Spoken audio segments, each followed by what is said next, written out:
내 인생은 불가능의 연속들이었다. 하지만 불가능이란 Di awal film kita diperlihatkan sebuah pertandingan rugby dan muncul salah satu atlet yang begitu jago parah di pertandingan itu. Sehingga ia yang berhasil memenangkan pertandingannya, ia pun menghampiri cheerleaders yang Kyowo ini dan Utiwi untuk mencipok-cipoknya. Tapi ternyata itu hanyalah sebuah mimpi basah dari guru ini bernama Woyon. Tapi ketika selesai mengajar, ia pun kembali ke meja kerjanya dan melihat sebuah undangan. Dan itu membuatnya sangat sedih. Flashback ke tahun 2005 di saat Woyon masih SMA. Kalau di masa SMA-nya dia suka sekali bergelut ria dan otomatis guru menghukum Woyon karena berantem di sekolah. Tapi di saat ia dihukum, ia pun melihat murid baru di sekolah itu dan itu membuat Woyon terpukau akan kekyowoan dari murid itu yang bernama Sunghae. Sehingga di kesempatan itu ia pun ingin mendekati Sunghae dengan cara yang ya begitulah. Apalagi karena posisinya seperti itu membuat celana dari Woyon robek dan itu membuatnya malu ke ubun-ubun karena first impressionnya di hadapan Sunghae sangatlah buruk. Dan karena ada murid baru di sana, membuat murid dari kelas lain pun kepo dengan Sunghae dan terpukau dengan kekyowoan dari murid baru. Dan itu membuatnya jadi populer karena disukai oleh para murid pria. Dan karena murid pria itu sampai menempelkan tulisan bahwa ini adalah my bini, membuat Woyon membersihkan hal itu secara diam-diam. Tapi hal itu sudah pasti tidak berguna dan merasa kesal akan perbuatan murid-murid kepada dirinya. Namun kala itu Sunghae pun bertanya dengan kata quickie, di mana maksud quickie dari Sunghae adalah bolos sekolah. Tapi artian quickie menurut Woyon berbeda, yaitu sebuah tingkah laku seksual yang dilakukan secara singkat dan spontan. Sudah pasti membuat Woyon berkeringat karena ia pikir akan hayo dengan si Sunghae karena arti quickie yang berbeda. Jadi mereka berdua pun bolos sekolah dengan melewati pagar sekolah. Dari memakan tapoki dan sampai di malam harinya, Woyon pun membeli sesuatu di minimarket serta agak kegirangan dibuatnya. Woyon pun bertanya kapan quickie pertama dari si Sunghae dan dijawab kelas 8 atau 2 SMP. Ya, definisi quickie menurut Sunghae itu bolos sekolah. Ya, membuat Woyon tidak menyangka kalau Sunghae secambul itu karena sudah melakukan hal itu di usia muda. Ya, membuat Sunghae bingung akan hal itu, apalagi melihat apa yang dibeli oleh Woyon tadi. Kalau Woyon membeli condom dan hasilnya 전라도만 빠구리라고 부르는지 아직도 미스터리다.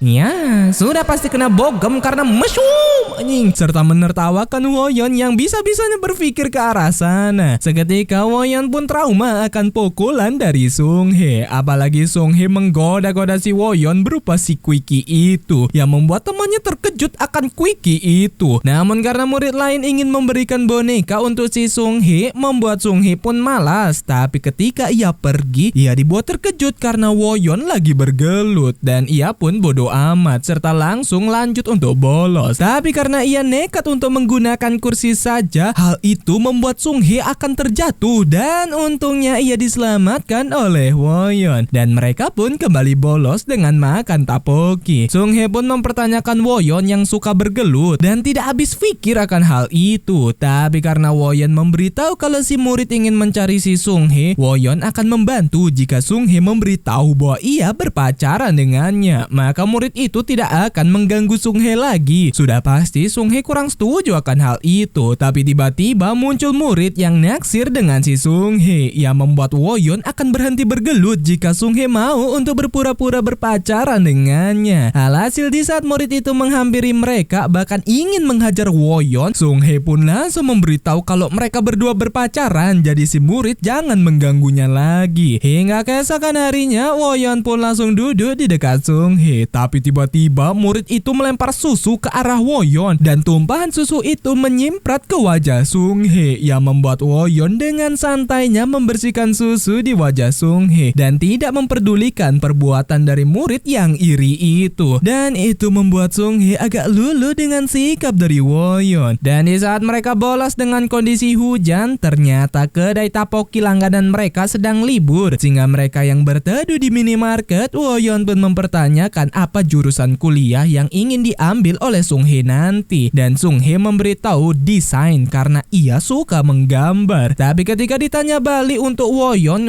mau ngapain, Woyon tidak tahu dan ia hanya ingin bersenang-senang saja. Yang membuat Sung Hye tidak habis pikir dan langsung mengomeli Woyon yang tidak punya masa depan. Sialnya guru menciduk mereka yang membuat mereka langsung dengan cepat kabur dari guru itu. Bahkan Woyon langsung memegang tangan Sung Hye untuk berlari. Dan itu jadi core memory untuk mereka berdua.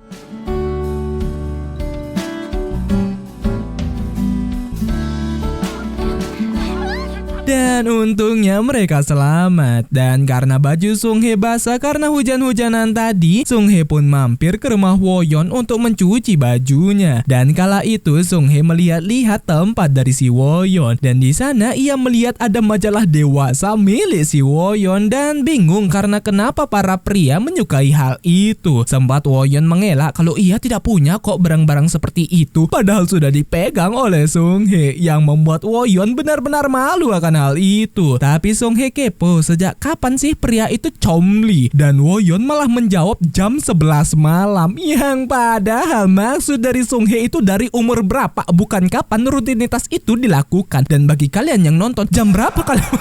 Anjing. Yang membuat Woyon malu lagi serta mengantar Sung Hye balik. Tapi sebelum berpisah, Sung Hye pun menyanyikan sebuah lagu dan lagu itu merupakan lagu kesukaannya dan itu bisa membuatnya lebih baik. Hingga di saat istirahat muncul murid itu lagi yang tidak terima Woyon jadian dengan si Sung Hye serta ingin mengajaknya untuk bergelut. Tapi sudah pasti Woyon tidak melakukan itu karena ia sudah janji kepada Sung Hye untuk tidak bergelut lagi dan hanya menerima pukulan dari murid itu. 이제 정리된 거다.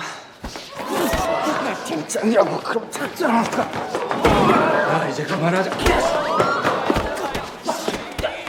Hal itu dilihat oleh Sung Hye dan tahu bahwa pasti alasan Woyon tidak melawan karena janji mereka. Tapi ia senang karena Woyon menepati janji itu. Bahkan Sung Hye nampak ingin mencipak si Woyon. Tapi bukan itu yang ingin dilakukan Sung Hye, yang membuat Sung Hye tidak habis pikir karena kenapa pikiran Woyon hanya pergi ke arah sana. Dan di saat mereka pulang, Sung Hye pun nampak bersembunyi dari seseorang yang membuat Woyon bingung. Bahkan semenjak saat itu Sung Hye terus murung dan sedih sehingga Woyon mempunyai sebuah ide untuk menghibur Sung Hye berupa menggunakan speaker sekolah dan ia dengan teman-temannya bernyanyi dan itu merupakan lagu kesukaan dari si Sung Hye yang sempat Sung Hye nyanyikan sebelumnya yang membuat Sung Hye senang akan hal itu.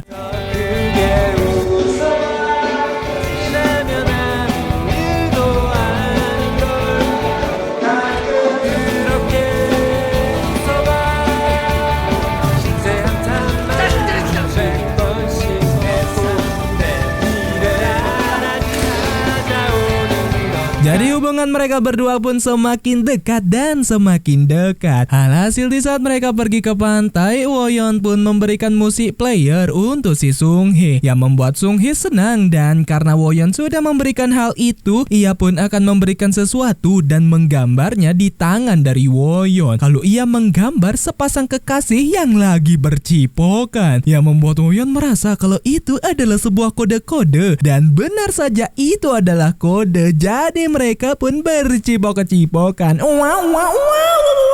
Alas ya boy, anjir. Tapi entah kenapa beberapa hari Sung Hye tidak pergi ke sekolah, yang membuat Woyon akan pergi ke rumah Sung Hye. Tapi ketika sampai, ia melihat sebuah keributan yang terjadi, yang ternyata ayah Sung Hye mabuk dan mengamuk di tempat Sung Hye, sehingga Sung Hye yang melihat Woyon membuatnya terkejut dan langsung meminta Woyon pergi dari sana. Jadi itulah sumber kesedihan dari si Sung Hye, yaitu ayahnya sendiri. Bahkan Sung Hye tidak pergi ke sekolah lagi, yang membuat Woyon benar-benar sedih. Tapi tiba-tiba ia mendapatkan telepon dari Sung Hye kalau ia memberitahu tentang ayahnya, kalau ia dengan ibunya kabur dari sang ayah. Tapi sekarang si ayah sudah menemukan mereka. Jadi alasan ia menelpon Woyon karena ia ingin mengucapkan salam perpisahan kepada si Woyon, serta ia pun pergi bersama dengan sang ibu, entah pergi kemana, intinya jauh-jauh dari sang ayah. Sudah pasti Woyon Woyon berubah menjadi sad boy. Sabar Woyon. Hingga di saat Woyon lulus SMA dan libur, ia pun bekerja menjual ayam goreng yang membuat temannya merekomendasikan kampus kepada Woyon yang berisi cewek-cewek gemas. Sudah pasti Woyon tidak tertarik karena ia cinta dengan si Sung-hye dan belum bisa move on akan hal itu. Tapi karena ia melihat poster kampus dan ada Sung-hye di sana, membuatnya langsung memberitahu ke orang tuanya bahwa ia akan berkuliah di kampus terbaik. Sudah pasti orang tuanya dibuat ketawa karena Woyon saja malas untuk belajar. Bagaimana ia bisa masuk ke kampus seperti itu? Tapi Woyon serius dan akan berusaha sekuat tenaganya untuk bisa masuk ke kampus itu serta bertemu dengan Sung-hye lagi. Jadi dimulailah perjuangan Woyon untuk bisa masuk ke kampus yang ada Sung-hye-nya.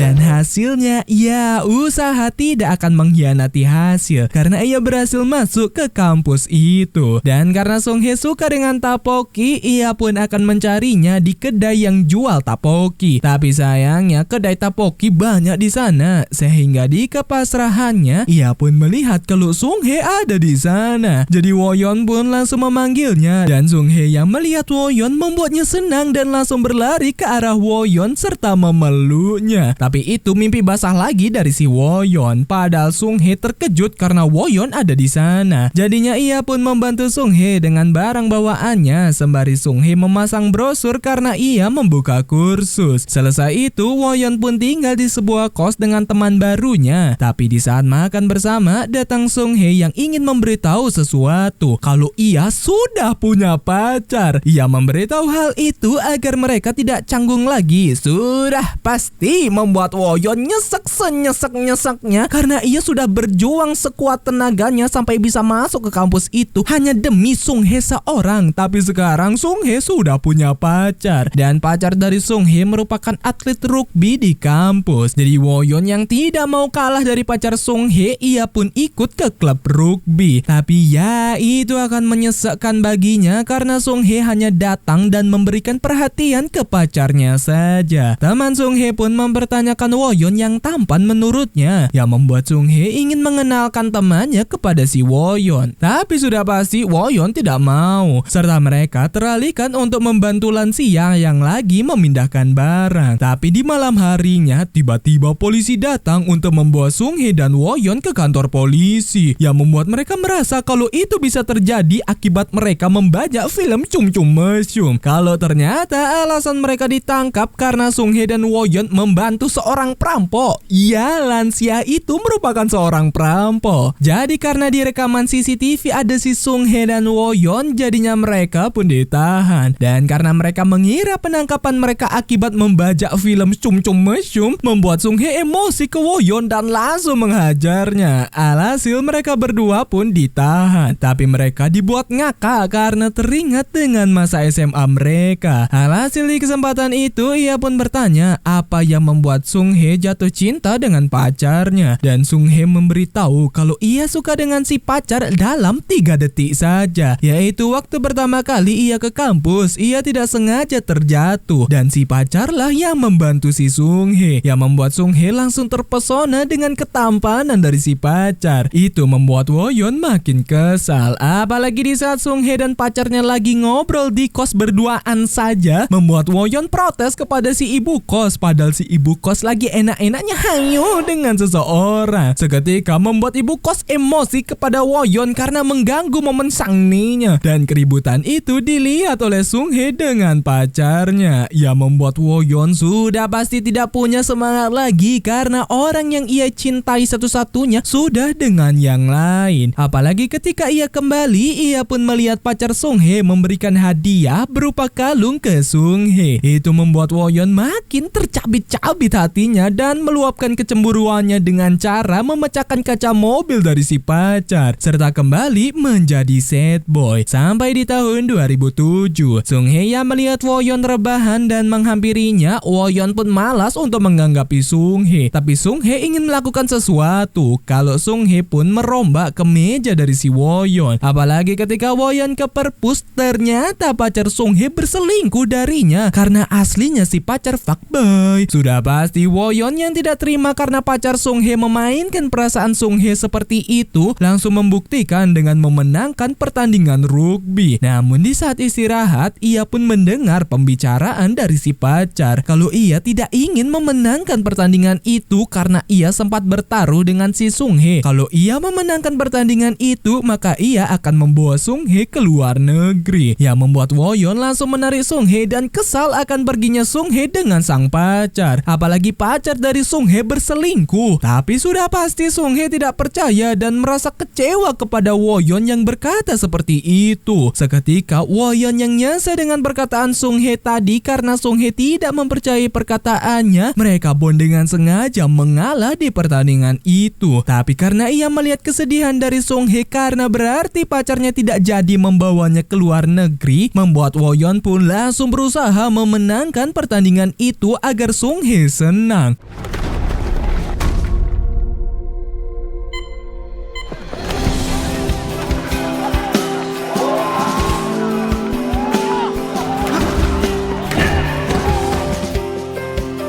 어떤 인간이 그랬다. 사랑의 걸음마라고. 나중에 제대로 걸을 수 있다고.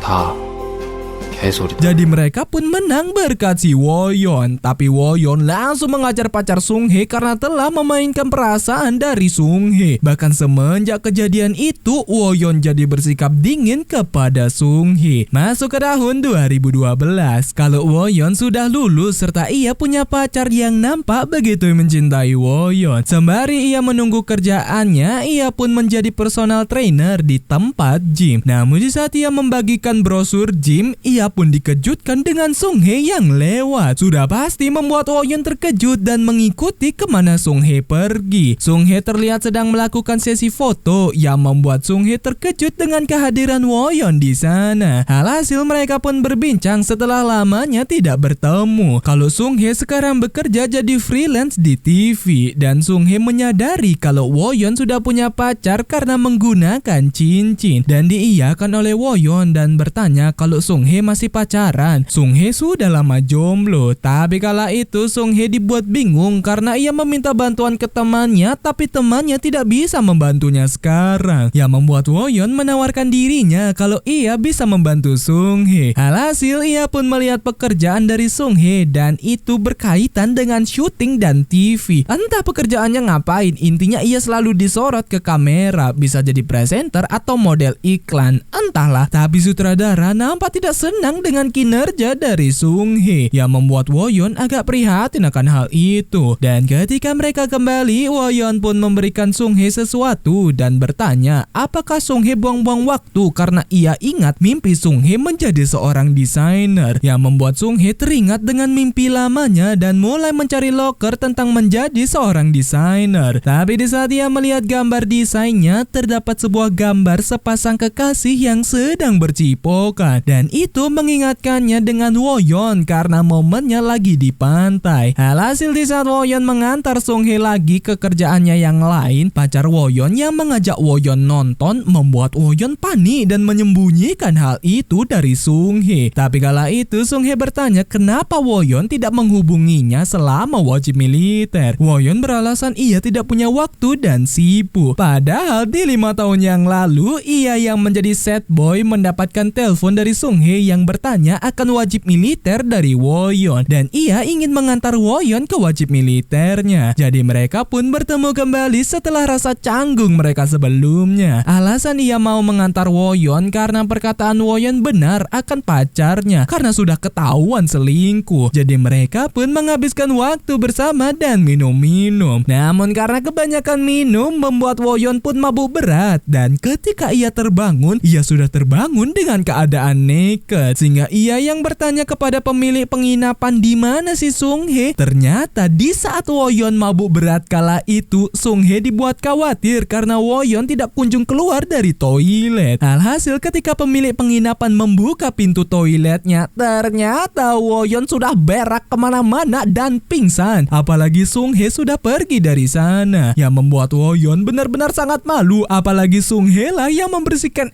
milik si Woyon. Sehingga pesan dari Sung Hye yang meminta menelpon ketika sudah bangun, hal itu tidak sempat ia lihat karena nyelip di kolong rak. Dan ketika di perjalanan, Sung Hye pun mendapatkan telepon kalau mereka batal menggunakan jasa si Sung Hye, yang membuat Sung Hye sudah pasti sedih. Alhasil untuk menghilangkan kesedihan dari Sung Hye, Woyon pun membawanya ke sebuah tempat. Dan karena digembok, mereka pun masuk dengan cara waktu mereka bolos sekolah, yang membuat suasana hati dari Sung Hye kembali baik karena pemandangan yang indah. Serta mereka pun berbincang kalau Sung Hye selalu memikirkan Woyon, apalagi kejadian memalukan dari si Woyon, yang membuat Woyon tidak mau mendengar hal itu lagi dan membuat kejar-kejaran terjadi. Tapi momen itu malah membuat mereka saling baper. Bahkan Woyon yang sudah punya pacar ini ingin mencipok si Sung Hye. Tapi sudah pasti Sung Hye tidak mau cipokan itu karena ia tahu Woyon sudah punya pacar. Seketika keadaan menjadi canggung sejadi-jadinya. Apalagi ketika sampai Sung Hye yang ingin pergi, Woyon memberitahu kalau ia masih menyukai Sung Hye, yang membuat Sung Hye ingin menjelaskan kalau mereka tidak bisa karena Woyon sudah punya pacar. Tapi karena Woyon sudah tahu jawabannya apa dan ia pasti akan ditolak, ia pun langsung pergi tanpa mendengar penjelasan dari Sung Hye. Seketika membuat Woyon pun menjadi sad boy lagi, bahkan tidak fokus dalam tesnya. Dan pacar Woyon ngeh kalau teman Woyon pasti cinta pertama dari Woyon. Ketika ditanya apakah Woyon masih menyukainya, Woyon hanya meminta maaf dalam arti ia masih menyukai Sung Hye. Tapi kala itu muncul pesan dari si Sung Hye yang meminta mereka untuk tidak saling bertemu lagi serta meminta maaf. Alhasil di saat Sung Hye melakukan pekerjaannya, datang Woyon ke sana, yang membuat Sung Hye sudah memberitahu kalau mereka jangan bertemu lagi. Tapi Woyon sudah putus dengan pacarnya karena ia sudah jujur akan perasaannya kepada sang pacar. Tapi itu tidak merubah keinginan dari Sung Hye. Tapi Woyon tidak mau lagi berpisah dengan si Sung Hye. Sudah cukup baginya menderita di saat berpisah dengan Sung Hye. Waktu Sung Hye pergi pertama kalinya, Sung Hye yang sudah punya pacar, dan ketika bertemu lagi malah ia yang sudah punya pacar. Jadi sekarang ia tidak mau rasa sakit itu lagi. Namun sayang, keputusan dari Sung Hye tidak berubah, sehingga ia yang ingin balik kerja, tiba-tiba besi jatuh dan akan menimpa Sung Hye, yang membuat Woyon menolong Sung Hye akan hal itu. Alhasil di saat Woyon terbangun, sudah ada Sung Hye yang menemaninya. Serta Sung Hye merasa tidak enak karena ujian fisik dari Woyon akan dilakukan, tapi kondisi Woyon lagi seperti itu. Tapi Woyon tidak masalah, ia bisa melakukan tes itu di tahun depan. Yang terpenting Sung Hye baik-baik saja, yang membuat Sung Hye langsung mencipoknya. Wow.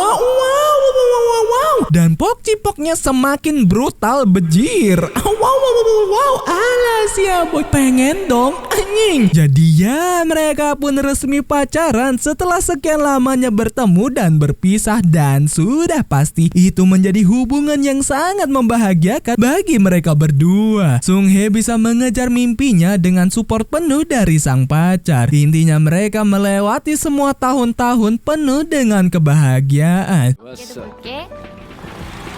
이거 대박. 여기서 어떡해.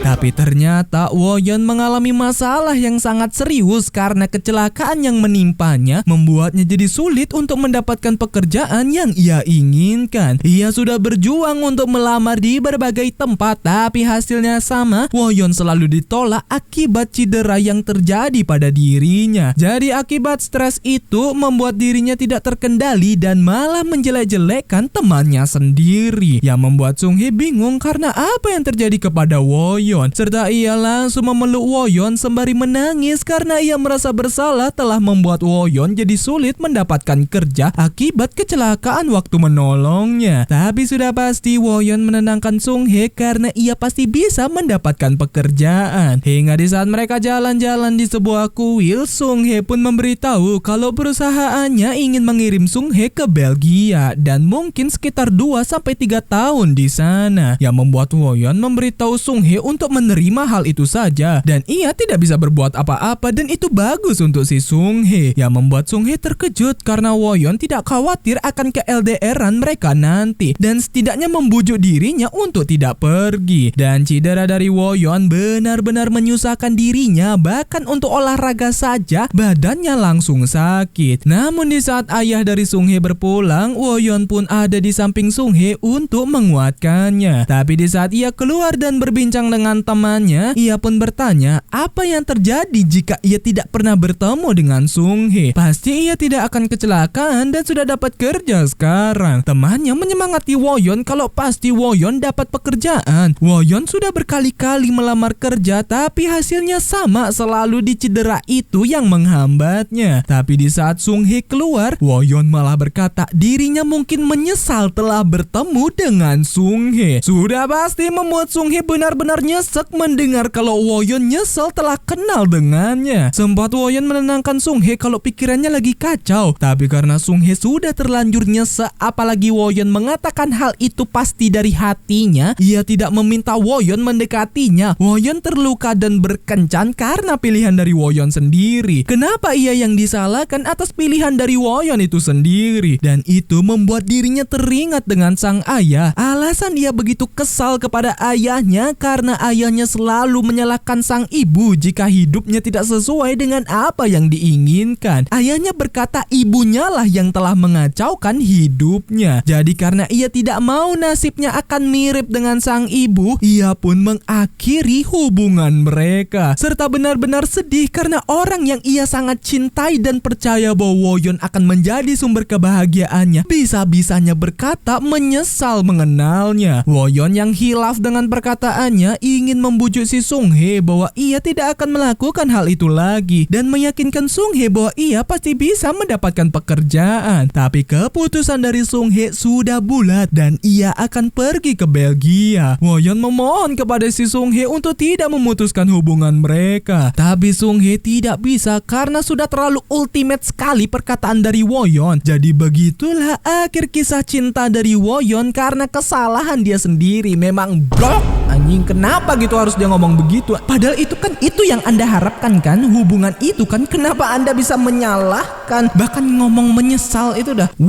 Bagaimana menurut kalian? Misalnya pasangan Anda bilang menyesal kenal sama Anda tuh, nyesek gak sih? Dan ya, Woyon pun keterima menjadi guru penjaskes di SMA. Tapi ketika ia mengajar, ia pun dikejutkan dengan kedatangan Sung-hye di sana. Tujuan Sung-hye datang adalah untuk mengundang Woyon ke pernikahannya. Iya, karena ia akan menikah. Dan Woyon bersikap kuat di depan Sung-hye. Padahal ia begitu nyesek, tapi apa daya, di saat mereka bersama, ia malah membuat hubungan itu berakhir. Yang membuat temannya agak prihatin melihat kesehat boyan dari si Woyon. Tapi karena Woyon ingin pergi ke pulau terpencil dan ingin jauh-jauh dari sana, membuat mereka pun menemani kesehat boyan dari Woyon. Karena cuma Woyon doang yang jomblo di sana. Berupa pergi ke pulau terpencil yang nampak seperti gubuk yang ngambang saja di tengah danau. Tapi di suatu malam, ia yang begitu mabuk berat melihat sesuatu kalau ia melihat sebuah gambar yang merujuk ke Sung-hye. Kalau Woyon sangat beruntung karena Woyon mendapatkannya. Yang membuat air mata tak tertahankan lagi. Alhasil karena ia tidak mau mengecewakan Sung-hye lagi jika ia tidak datang, ia pun ingin pergi ke pernikahan dari Sung-hye dan ingin menyampaikan pesan terakhirnya untuk Sung-hye. Jadi dengan bantuan teman-temannya, mereka pun membuat agar Woyon bisa berduaan saja dengan si Sung-hye. Yang membuat Sung-hye terkejut karena Woyon datang ke pernikahan pernikahannya. Woyeon pun memberikan pesan terakhirnya kalau kata menyesal dirinya sebenarnya sebaliknya. Ia sangat bahagia meski itu terlambat. Hidupnya bisa seperti sekarang itu berkat Sunghae. Sunghae membuatnya punya impian baru, pergi kuliah dan teman-teman baru. Jadi Sunghae telah mengubahnya menjadi siapa dirinya yang sebenarnya, serta sangat berterima kasih karena telah tiba-tiba hadir di hidupnya. Jadi Sunghae hiduplah dengan baik dan selalu bahagia. Nanti jangan cerai ya, kalau cerai itu kan bisa jadi kesempatan saya.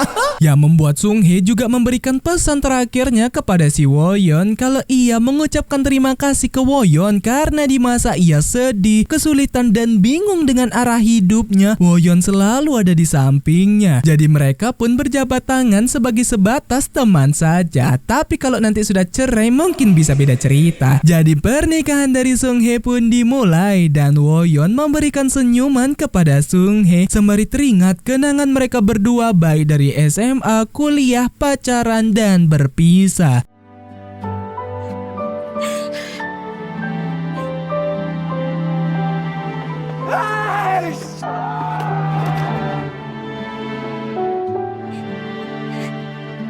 Jadi Woyeon pun pergi dari acara itu walaupun itu membuatnya menjadi sad boy tapi yang lebih dewasa. Dan film On Your Wedding Day pun selesai.